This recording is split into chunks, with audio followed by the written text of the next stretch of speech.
বাংলাদেশের প্রধান রপ্তানি পণ্য তৈরি পোশাকের অন্যতম বাজার যুক্তরাষ্ট্র গত এপ্রিলে এদেশের পণ্যের ওপর ৩৭% শুল্ক আরোপ করেছিল।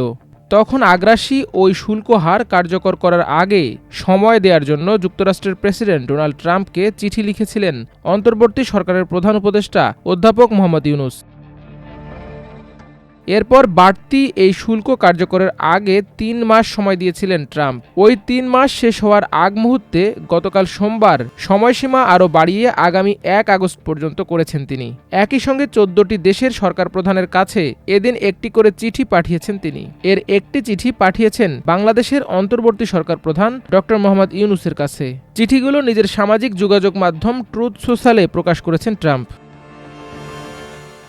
গত ৭ জুলাই হোয়াইট হাউস থেকে অন্তর্বর্তী সরকারের প্রধান উপদেষ্টা অধ্যাপক ড মোহাম্মদ ইউনূসকে লেখা চিঠিতে ট্রাম্প বলেছেন, ২০২৫ সালের ১ আগস্ট থেকে যুক্তরাষ্ট্রে পাঠানো সব বাংলাদেশি পণ্যের ওপর ৩৫% শুল্ক বসবে। এটি খাতভিত্তিক শুল্কের সঙ্গে আলাদাভাবে যোগ হবে। উচ্চ শুল্ক এড়াতে যদি কোনো পণ্য পথ ঘুরে যুক্তরাষ্ট্রে আনা হয়, তাহলে সেই পণ্যের ওপরও উচ্চ শুল্ক আরোপ করা হবে। ৩৫% শুল্ক আমাদের দেশের সঙ্গে আপনার দেশের যে বড় বাণিজ্য ঘাটতি রয়েছে তা দূর করার জন্য যথেষ্ট নয়। এই হার আসলে তার চেয়ে অনেক কম। আপনি নিশ্চয়ই জানেন, যদি বাংলাদেশ বা বাংলাদেশের কোনো কোম্পানি যুক্তরাষ্ট্রে কারখানা গড়ে পণ্য উৎপাদন করে, তাহলে সেই পণ্যের ওপর কোনো শুল্ক থাকবে না।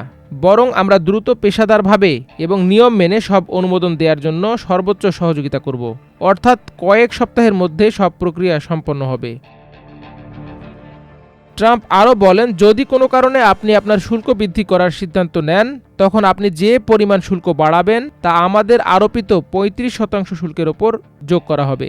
অনুগ্রহ করে এটা উপলব্ধি করুন যে যুক্তরাষ্ট্রের সঙ্গে বাণিজ্য ঘাটতি এটা স্থায়ী হওয়ার নয়। সেটা তৈরির পেছনে ভূমিকা রাখা বাংলাদেশের অনেক বছরের শুল্ক ও অশুল্ক নীতিসমূহ এবং বাণিজ্যিক বাধা সংশোধন করার লক্ষ্যে এসব শুল্ক আরোপ করা হয়েছে। এ ঘাটতি আমাদের অর্থনীতির জন্য একটি গুরুতর হুমকি এবং সত্যিকার অর্থে আমাদের জাতীয় নিরাপত্তার জন্য বড় হুমকি।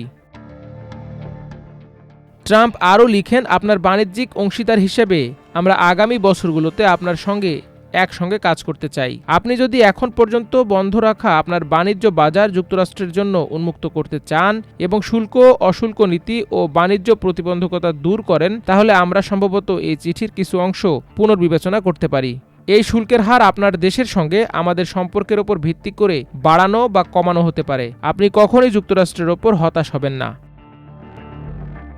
মাল্টিমিডিয়া ডেস্ক, আমার দেশ।